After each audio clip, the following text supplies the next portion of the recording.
X13, X21, X22, X23, X31, X32, X33. Nah, itu ya.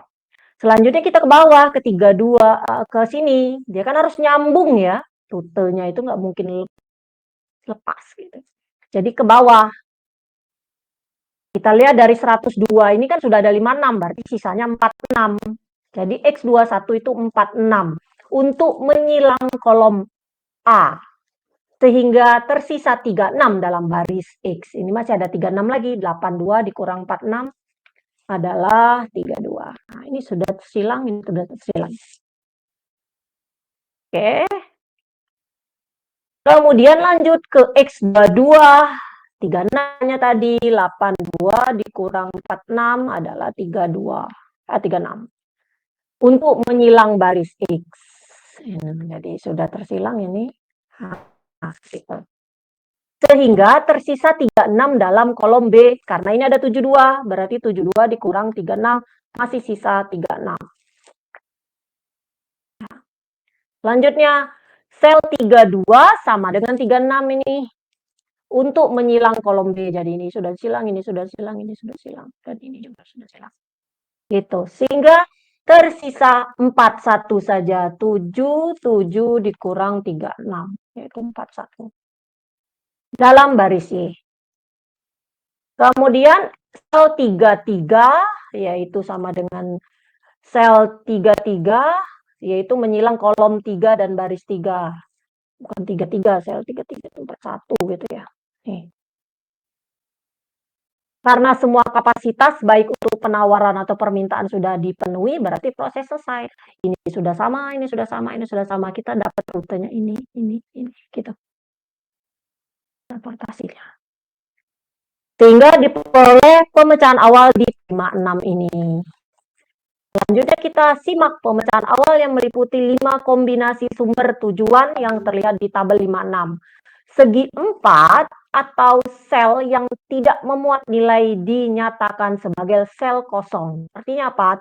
Tidak ada jumlah unit yang dikirimkan antara dua titik yang bersangkutan. Jadi tak ada pemecahan awal.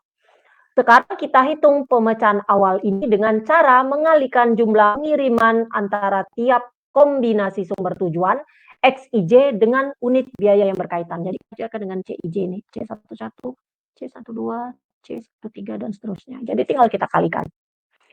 Berarti ini C11 kali X11, C21 dikali X21, C22 dikali X22, C32 dikali X2 dan C33 dikali X33.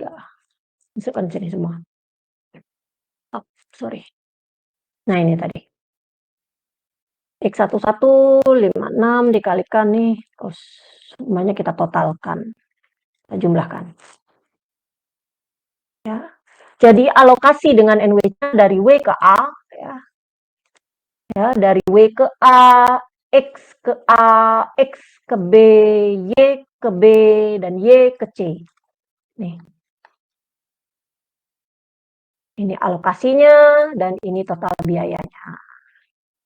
Gitu ya, paham ya? Jadi selalu dimulai dari kiri atas sekali, kemudian cek unit biaya yang diperlukan.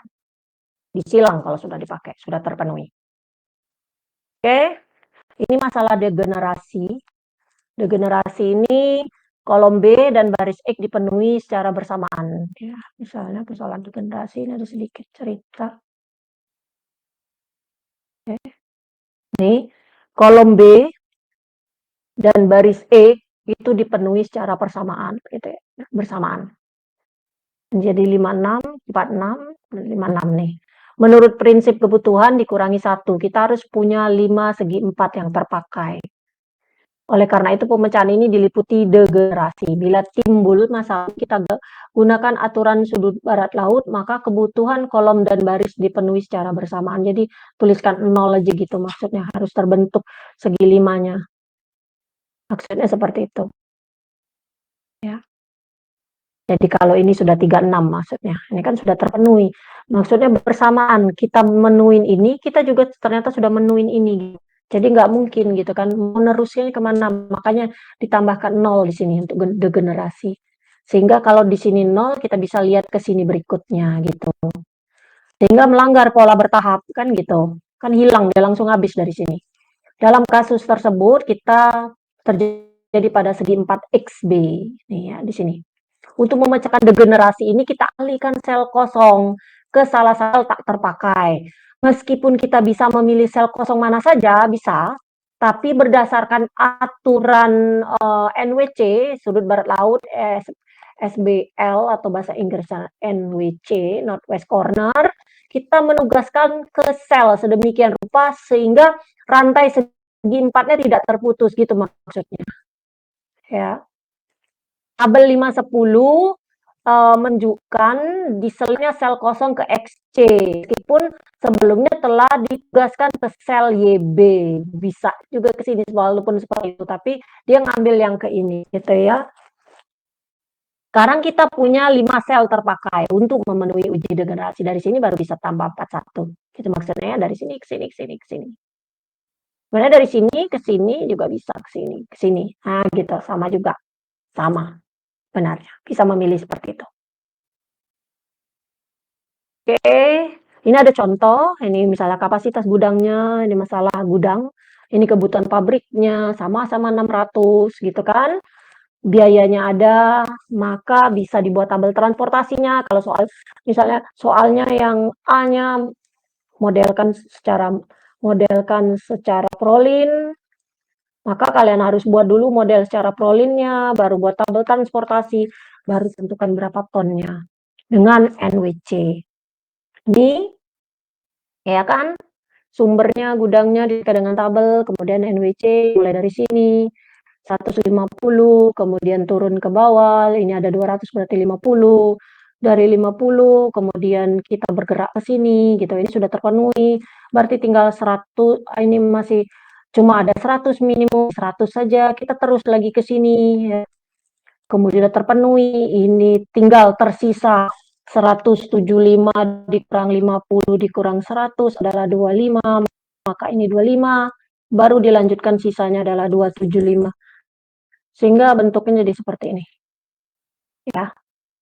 Nah, sehingga kita tahu X11, X21 nih, totalnya adalah ini. Ya, jadi jelas mulainya selalu di sudut kiri atas. Lalu kita cek pengalokasian untuk setiap kolom atau setiap barisnya. Jadi pasti dia turun ke kolom ya. Dari pertama itu sudah terpenuhi pasti. Jadi ini pasti maksimal dipenuhi semua ini. Nah, di sini. Jadi ini pasti terisi 150. Kalau yang ini terisi berapa? Jadi maksimum dari ini. Jadi dia ngelihatnya dari penahannya. Baru nanti lihat sisanya di sini berapa. Ya. Kalau ternyata yang lebih kecil, ya bisa saja ininya permintaannya yang kecil di sini. Ya, kalau ini lebih kecil. Kalau di contoh ini kan permintaannya selalu lebih besar yang di pertama. Nah, tadi. Nah, nih. Ini kan lebih kecil dari yang ini. Nggak mungkin gini 102 gitu kan. Kalau ini yang ternyata lebih kecil ya kita ambil yang kecil. Nggak mungkin ngambil yang besar. Nggak memenuhi di kiri dan di kanan. Pokoknya seperti itu caranya. Ya, oke.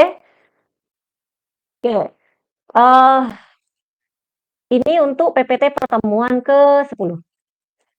Sekarang kita lanjutkan PPT yang pertemuan ke-11.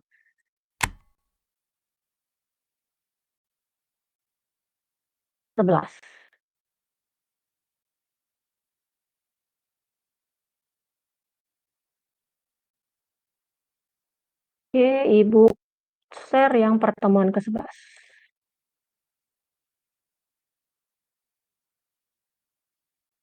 Ada ya?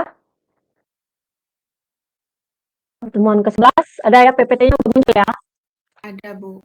Ada, Bu. Oke, sekarang kita lihat yang berikutnya, yang least cost rule. Kita lihat nanti bedanya. Dan juga Vogel, kita lihat nanti bedanya.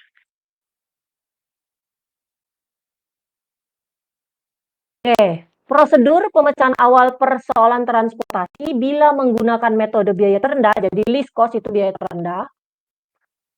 Boleh pakai bahasa Indonesia atau bahasa Inggris, least cost juga jadi. LC gitu ya. Adalah sebagai berikut.